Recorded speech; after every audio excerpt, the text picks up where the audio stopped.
Study with any sir. आज एक हमारा नया टॉपिक रहने वाला है जिसका नाम है संधि। संधि का तो चलिए आइए देखते हैं कि संधि हम लोगों को किस तरह से पढ़ना है और हमारे सिलेबस में क्या क्या है। तो संधि कितने प्रकार का होता है, संधि किसे कहते हैं और हर संधि का जो एग्जाम्पल होता है वो किस तरह से पेपर में आता है और उसका हमको संधि विक्षेप किस तरह से करना है। तो पहले देख लेते हैं कि संधि किसे कहते हैं, यानी कि परिभाषा क्या होती है संधि की। तो संधि का बेसिकली मतलब या अर्थ हम कह लें तो क्या होता है, जोड़। संधि का मतलब होता है जोड़ या मेल। ये मेल दो परिवारों का नहीं होगा या फिर दो व्यक्तियों का नहीं होगा। मेल का मतलब है दो सार्थक शब्दों के वर्णों का मेल। अब सार्थक शब्दों की बात अगर हम कह लें तो सार्थक का मतलब आप सभी लोगों को पता होगा कि जिसका कोई ना कोई अर्थ हो, ठीक है। अब जैसे कि अगर हम एक जो सबसे पॉपुलर एग्जांपल है वो हमारा क्या आता है, विद्यालय। अगर हम विद्यालय का संधि विच्छेद करते हैं विद्या और आलय में, सभी को पता होगा, बचपन से हम पढ़ते आ रहे हैं। इसमें विद्या का भी क्या है, कोई ना कोई शाब्दिक अर्थ है और आलय का मतलब होता है घर, यानी कि इन दोनों के क्या है, अपने आप में अर्थ निकल रहे हैं। तो यानी कि अब यहाँ पे दो शब्दों का मेल नहीं है, इन शब्दों के वर्णों का मेल है।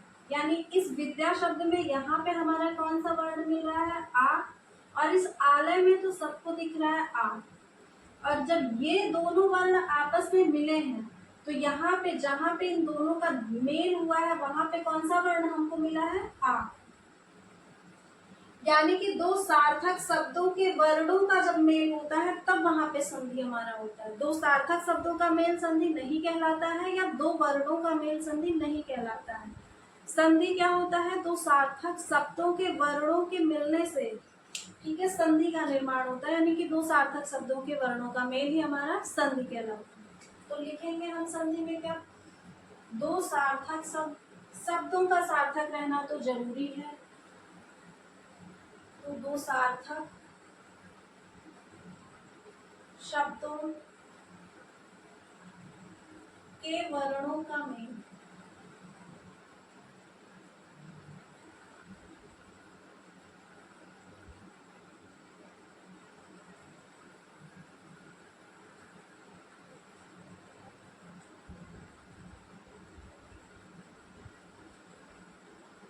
किस तरह से सार्थक शब्दों के वर्णों का मेल हो रहा है हम लोगों ने देख लिया है कि दो सार्थक शब्दों के जो वर्णों का मेल है वो हमारा क्या कहलाता है, संधि कहलाता है, ठीक है। अब यहाँ पे संधि की बात अगर हम लोगों ने कर ली है तो संधि हमारा कितने प्रकार का होता है। तो संधि के हमारे कितने प्रकार होते हैं, तीन, ठीक है। संधि के हमारे कितने प्रकार हो गए, तीन। अब इन तीनों के नाम क्या होते हैं। सबसे पहला ही हमारा आता है स्वर संधि। अगला क्या आता है, स्वर के बाद हम लोग बात करेंगे तो व्यंजन की बात कर लेंगे। स्वर संधि, व्यंजन संधि और अगला क्या होता है, विसर्ग संधि। संधि के कितने भेद हो गए, तीन, स्वर संधि, व्यंजन संधि और विसर्ग संधि। बात यहाँ पे खत्म नहीं होती है, बात अब यहाँ से शुरू होती है कि अब यहाँ पे भी क्या होता है, हमारे स्वर संधि के कुल 5 भेद होते हैं जिनको हमको पढ़ना है। यानी कि अब यहाँ पे बात कर लेते हैं कि स्वर संधि के कितने भेद होते हैं, तो 5, और उन पांचों का नाम क्या है और एग्जाम्पल यानी कि वहीं से पूछे जाते हैं, ठीक है।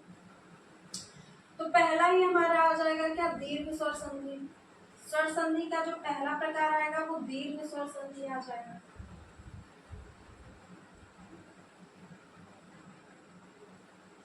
अगला जो आएगा वो क्या आएगा, वृद्धि स्वर संधि।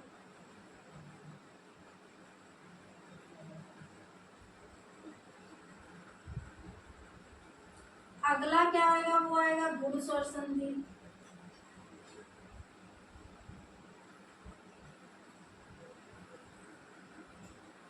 उसके बाद में हमारा चौथा ही क्या आ जाएगा, पहला, दूसरा, तीसरा, चौथा, दीर्घ, वृद्धि, गुण और यण स्वर संधि।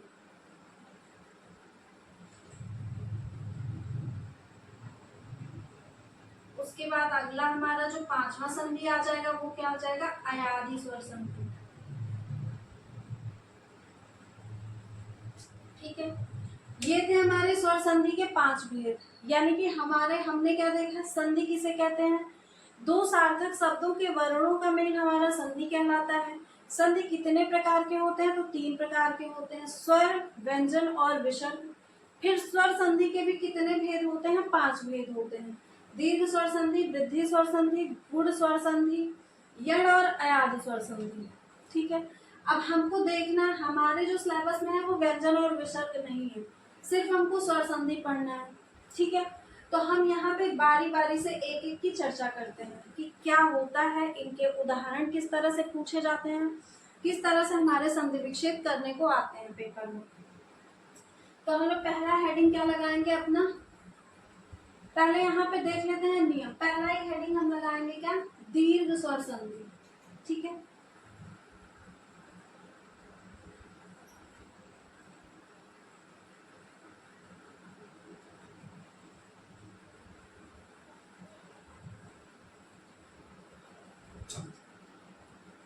दीर्घ स्वर संधि।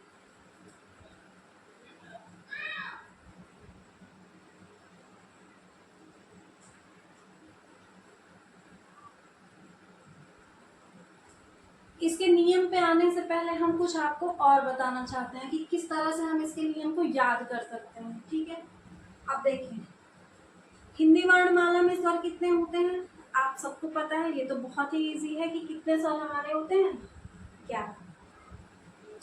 कौन कौन से होते हैं, अ, आ, ई और ई, उ और उ, री, ए और ए, अगला क्या आता है, ओ और ओ। देखते हैं यहाँ तक आ रहा है। ठीक है, ओ और आ। कितने हो गए, 1 2 2 2 4 6 2 8 10 11। ठीक है, 11 स्वर हो गए। इनको हम बांट देते हैं कुछ पार्ट में, यहाँ से इनको तोड़ा, यहाँ से हमने किसको तोड़ा, इसको तोड़ा, और यहाँ से इस पार्ट का नाम हमने दे दिया ए, इस पार्ट का नाम दे दिया बी, और इस पार्ट का नाम दे दिया सी।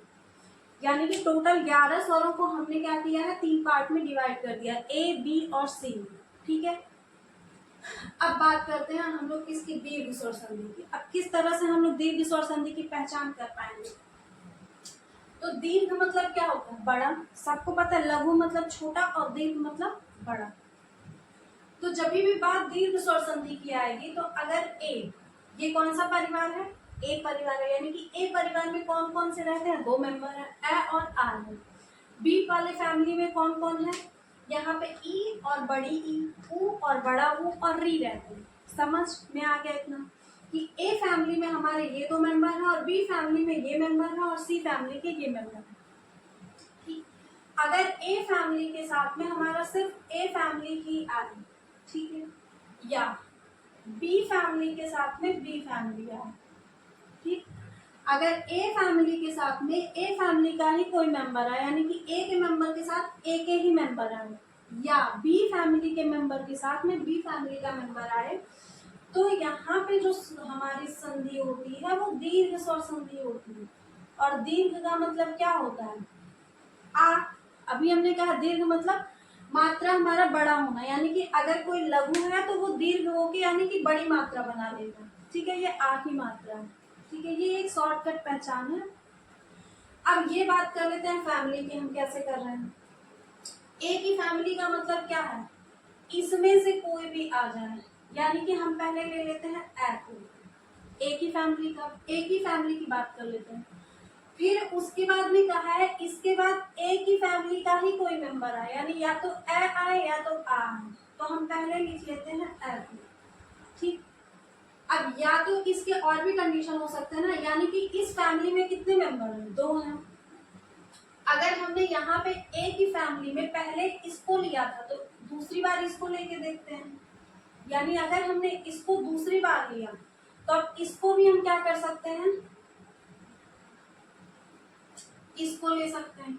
भाई इसमें भी पहली बार में हमने इसको लिया था, यानी ए के बाद या ए आए या आ के बाद आ आए या फिर ए के बाद में आ आए। इस बार विजातीय की बात करते हैं। ये कौन है? सजातीय, यानी ए आ सजातीय है। इस बार विजातीय की बात करते हैं, या आ के बाद में क्या आए? हमारा ए आए। ठीक है, इसके बनने की 4 कंडीशंस थी, तो हमने चारों कंडीशंस को लिख दिया है। इन चारों ही स्थिति में जो परिवर्तन होगा वो किसमें होगा? दीर्घ में होगा। ये जो मात्रा है वो दीर्घ की है, जो हमने यहाँ पे लगाया है। ठीक है, यानी अगर इस तरह से कोई भी परिवर्तन हमारा आ रहा है, ये भी ए फैमिली का मेंबर है, ये पूरे ही तो ए फैमिली के मेंबर है। ए फैमिली के ही है। इधर भी तो कहीं पे हमको बी और सी का कुछ दिख रहा है? नहीं दिख रहा, यानी कि ये भी ए फैमिली के मेंबर है, ये भी ए फैमिली के मेंबर है।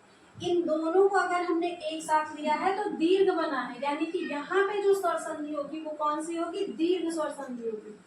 सेम इसी तरह से हमारा आ जाएगा बी फैमिली के मेंबर, यानी कि या तो हम पहले छोटी ई को लें, उसके बाद छोटी ई आ सकती है, या इसके बाद हम दीर्घ की बात कर लें, या पहले दीर्घ की बात कर लें उसके बाद हम लघु की बात करें, या दोनों स्थितियों में अगर हम दीर्घ की बात करते हैं तो ये जो परिवर्तन होता है वो हमेशा दीर्घ में होता है, यानी पहले या तो लघु आए या पहले दीर्घ आए, लघु के बाद लघु आए या लघु के बाद दीर्घ आए, दीर्घ के बाद लघु आए या दीर्घ के बाद दीर्घ आए, कोई मैटर नहीं करेगा। हमको बस तुरंत किस में बदलना है? दीर्घ में बदलना है, यानी कि बड़ी ई में बदलेगा। एग्जाम्पल से सारा कुछ क्लियर होगा, इस बात की गारंटी है। ठीक है, इसी तरह से हम ऊ और ऊ की भी बात कर लेते हैं, उसका भी यही होगा, यानी कि या तो पहले लघु आए उसके बाद लघु आ जाए, लघु के बाद दीर्घ आ जाए, या दीर्घ के बाद लघु आ जाए, या दोनों ही हमारे दीर्घ हों। तो परिवर्तन तो हमेशा किस में होना है? दीर्घ में होना है। ठीक है, अभी हमने कहा परिवर्तन हमेशा किस में होगा? दीर्घ में होगा। री में एक ही स्थिति आती है री, तो उसमें कोई परिवर्तन की बात ही नहीं है। ठीक है, ये हमारा था दीर्घ स्वर संधि की पहचान। किस तरह से हम पहचान करेंगे? ए फैमिली के साथ ए फैमिली आए तो दीर्घ है, बी फैमिली में से किसी भी मेंबर होंगे उसी मेंबर के आएंगे सदस्य, तो भी हमारा क्या होगा? दीर्घ। एग्जाम्पल्स की बात कर लेते हैं, क्योंकि क्लियर तो एग्जाम्पल से ही होना है और पेपर में हमारे एग्जाम्पल ही आएगा। पहले ही देखते हैं जो हमने पहला एग्जाम्पल लिया है, विद्यालय। विद्यालय, विद्यालय का जब संधि विच्छेद करेंगे तो किस में करेंगे? विद्या और प्लस आलय। विद्या में यहाँ पे क्या आ रहा है? दीर्घ, और यहाँ पे क्या आ रहा है? दीर्घ, यानी कि दीर्घ और दीर्घ, और ये दोनों किस फैमिली के हैं? ए फैमिली के। आ भी ए फैमिली में आता है, ये भी आ है ए फैमिली में आता है। दोनों मिलके कहाँ पे जोड़ रहे हैं? विद्या के बाद में हमारा दीर्घ आएगा, विद्या। विद्या, ये हमारा बन रहा है दीर्घ, जो हमने यहाँ पे मात्रा लगाया है। ठीक है, यानी कि इसमें कौन सी संधि है हमारी? दीर्घ स्वर संधि। ठीक है, अगला एक देख लेते हैं हम लोग एग्जाम्पल, क्या ई वाला देख लेते हैं। पहले इसका ऊ का, ठीक है, इसको देख लेते हैं। वधूत्सव,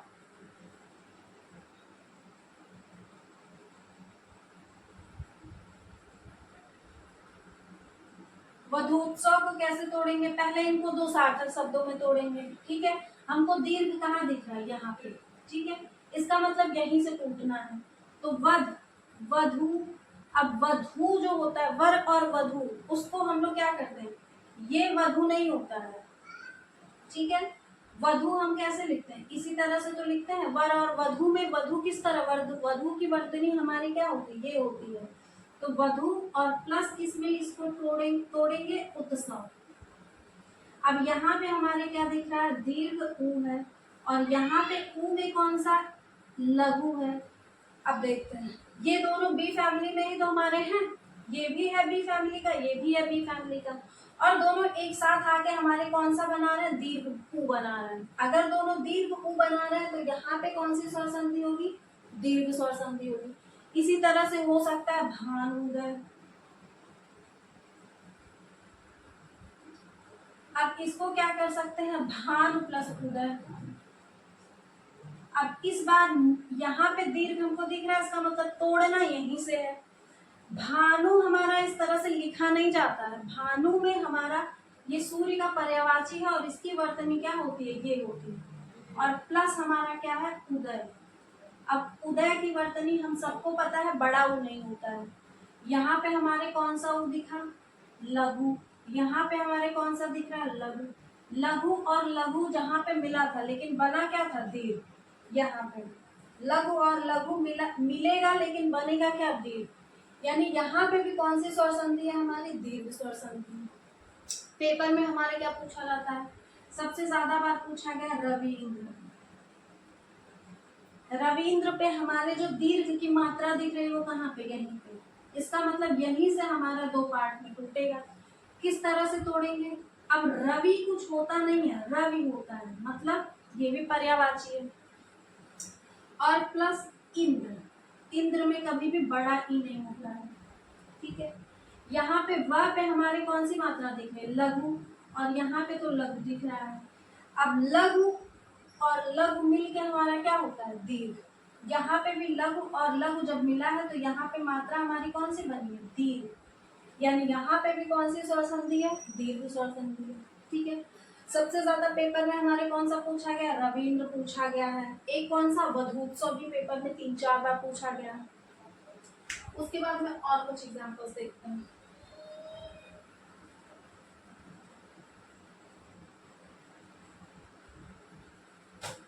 भानुदय भी पूछा गया पेपर में।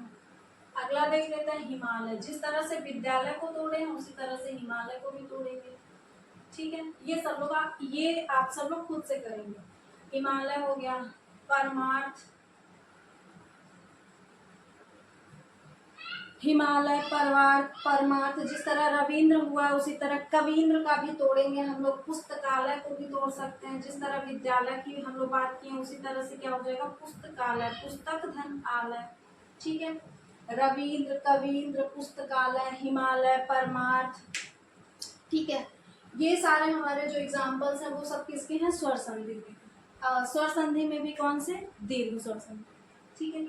तो दीर्घ स्वर संधि में हमको बस इतना ही समझना है कि किस तरह से हमको उसको तोड़ना है। पूछेगा कि इसका संधि विच्छेद क्या होगा, हम लोग संधि विच्छेद कर देंगे, या फिर पूछ लेगा कि इसमें कौन सी स्वर संधि है। तो संधि विच्छेद जब हम लोग करेंगे तो वहां से कौन सी स्वर संधि है इसका हम लोग पता निकालेंगे। तो उम्मीद करते हैं कि ये समझ में आया होगा, ठीक है। अब अगला हम लोग देखते हैं, अगली जो हमारी स्वर संधि है वो कौन सी है, गुण स्वर संधि।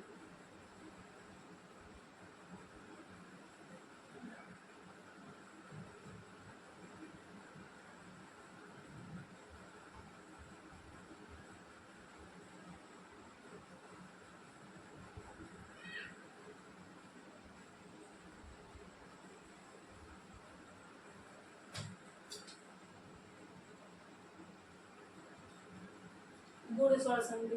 गुण स्वर संधि की पहचान हम लोग किस तरह से करेंगे,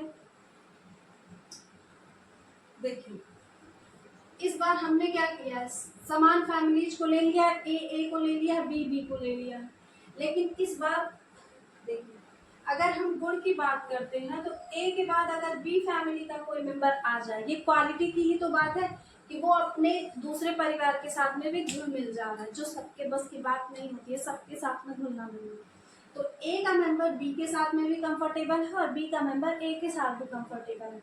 यानी अगर ए के साथ में बी का भी मेंबर आ जाए, ए के किसी मेंबर के साथ में बी का मेंबर आ जाए, तो यहाँ पे जो स्वर संधि हमारी बनती है वो कौन सी होती है, गुण स्वर संधि होती है। गुण स्वर संधि की अगर हम पहचान की बात करें तो इसमें क्या आएगा, एक चुटकी, ठीक है, एक ही मात्रा। या एक और पहचान हम कह सकते हैं, जो परिवर्तन होता है वो ए ओ अर में हो जाता है। अब ये ए क्या है, ओ क्या है और अर क्या है, ठीक है। अगर ए फैमिली के हम लोग मेंबर को ले एल, ठीक है, ए फैमिली का हमने मेंबर लिया, इसके बाद में बी फैमिली का हमने ले लिया ई, ठीक। तो इनका जो परिवर्तन होगा वो किस में होगा, इसमें होगा, यानी कि ए में होगा।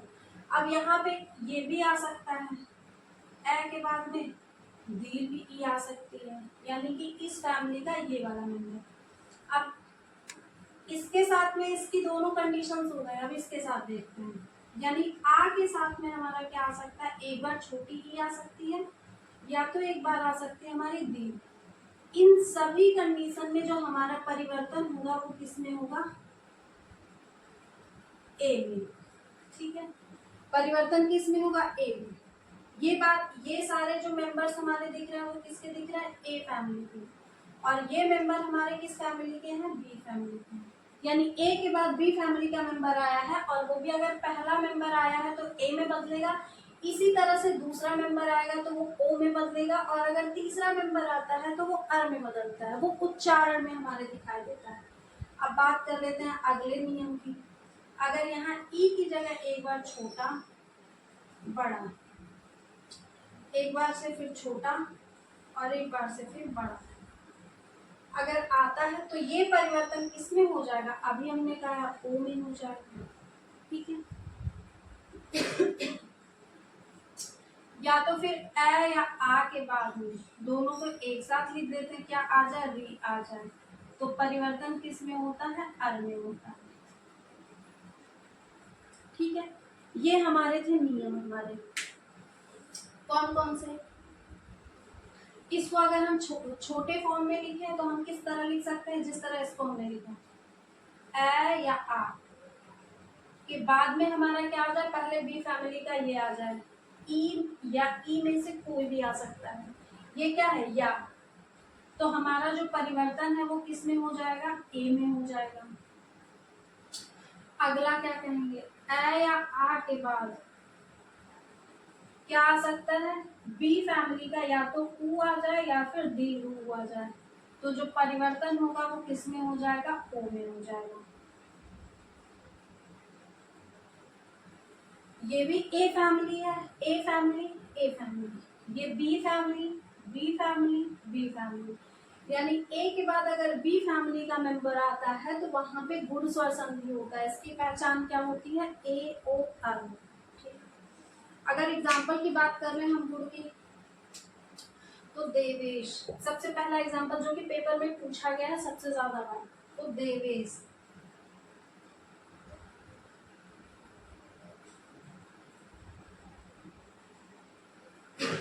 देवेश का हम लोग संधि विच्छेद किस तरह से करेंगे, देव प्लस ईस, ईस में छोटी ई नहीं होगी क्योंकि बड़ी ईस मतलब भगवान, और भगवान की जो वर्तनी यानी ईस हम लोग लिखते हैं उसमें दीर्घ ई होता है। यहाँ से हमारे मिला ए, और यहाँ से मिल रहा है दीर्घ ई, देखिए यहाँ से मिल रहा है यहाँ पे ए और दीर्घ ई, और बदल बदल किस में रहा है, ए में। जहाँ पे ये दोनों मिले यानी देव के बाद में अब हमारा क्या चढ़ने वाला है, दीर्घ ई हमारा किससे बदलता है, ए में, यानी यहाँ पे लग जाएगा मात्रा, और लगा है यहाँ पे देव के बाद में ए की मात्रा लगी है और श उसके साथ जुड़ा, यानी देवेश, देव धनीश यानी देवेश। इसी तरह से हमारा क्या हो जाएगा, महेंद्र हो जाएगा। मात्रा हमारी कहाँ पे दिख रही है, यहाँ पे, तो यहाँ से तोड़ेंगे, महेंद्र किस में तोड़ेगा, महा प्लस इंद्र में तोड़ेगा। इंद्र में दीर्घ ई नहीं होता है, लघु होता है। यहाँ पे हमारा आ और यहाँ पे मिला ई, ये दोनों आ और ई, यही वाला फैमिली यानी ए बनना है, और दिख क्या रहा है, ए ही हमको दिख रहा है, यानी कौन सा है, गुण स्वर संधि। तथेत, तथा, ए हमको कहाँ दिख रहा है, यहाँ, यानी यहीं से तोड़ना है, तो तथा और प्लस इति, तथा में हमको दिख रहा है दीर्घ आ, और यहाँ पे है ई, आ और ई के बाद ए, ये परिवर्तन हमको ए दिख रहा है, यानी कौन सा स्वर संधि है, गुण स्वर संधि है। इसके और भी एग्जाम्पल की बात अगर हम कर रहे हैं, सूर्योदय,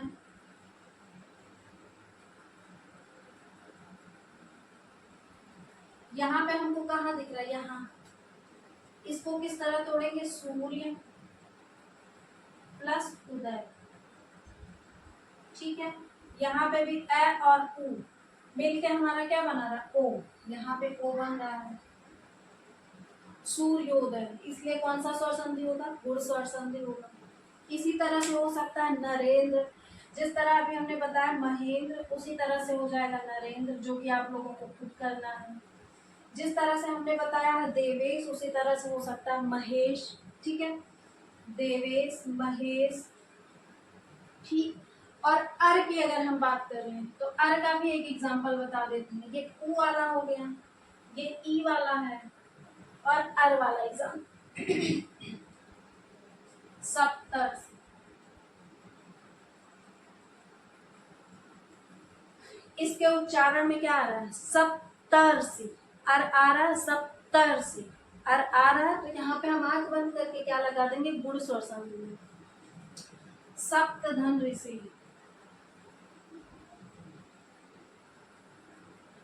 यहाँ से आया हमारा त में जुड़ा हुआ है अ। अच्छा, ये किसको नहीं पता है, हमारा व्यंजन के साथ में स्वर जरूर जुड़ा होता है, यानी यहाँ पे त है तो त में त जो वर्ण होगा वो हमारा किस तरह से बना होगा, इस तरह में त में हलंत और प्लस अ से मिलके बना होगा, यानी कि आधा त और अ से मिलके हमारा ये त बना होगा, इसलिए हम यहाँ पे अ लिखते हैं, यानी छुपा होता है। यानी कि बिना स्वर के व्यंजन को लिखना संभव नहीं है, तो हर व्यंजन में स्वर छुपा होगा, तो वो व्यंजन हमारा ये वर्ण आधा और इसके साथ में पूरा स्वर लिखा जाता है। ठीक है, ये तो वर्णमाला की बात है। यहाँ से आया अ और यहाँ से आ गया री, और जहाँ पे दोनों जुड़ रहे हैं अ और री, जहाँ पे जुड़ रहे हैं वहां पे उच्चारण हमारा किसका आ रहा है, अर का, सप्तर्षि। ठीक है, हम कह सकते हैं अगर गुण स्वर संधि की बात करें तो अगर एक हम ट्रिक की ही बात कर लें अगर, तो यहाँ पे कह सकते हैं गुण किन में होता है, भगवान में होता है। नरेंद्र, महेंद्र, देवेश, सुरेश, ये सब किसके हैं, भगवान के ही तो पर्यायवाची हैं। सप्तर्षि, ऋषियों को भी भगवान का ही दर्जा दिया गया, भाई इनमें भी क्या होता है, बहुत सारे गुण होते हैं। तो यानी कि गुण स्वर संधि में हमारे यही सब एग्जाम्पल्स आएंगे, ज्यादातर या तो भगवान के पर्यायवाची या ऋषियों की बात होगी, या भानुदय, सूर्योदय, ये सब कुछ। ठीक है, ये था हमारा गुण स्वर संधि। तो हमने क्या देखा, दीर्घ स्वर संधि, गुण स्वर संधि। बचता है अभी हमारे 3 स्वर संधि और बचा है, वृद्धि, यण और अयावी। वो सारे क्या है, थोड़े इजी ही है, ज्यादा इतना मुश्किल है नहीं। तो क्लास को ज्यादा लंबा नहीं करते हुए हम लोग क्या करेंगे, क्लास को यहीं पे रोकेंगे, बाकी हम लोग 3 संधि को नेक्स्ट क्लास में देखेंगे, क्योंकि छोटे छोटे पार्ट्स में रहने से क्या होगा, मतलब तैयार करने में हमारे लिए क्या होगा, आसान होगा। जितना पढ़ेंगे उतना हम क्या करेंगे, साथ के साथ तैयार होते चलेंगे। तो आज के लिए बस इतना ही, बाकी की चीजें हम देखते हैं नेक्स्ट वीडियो में। Thank you.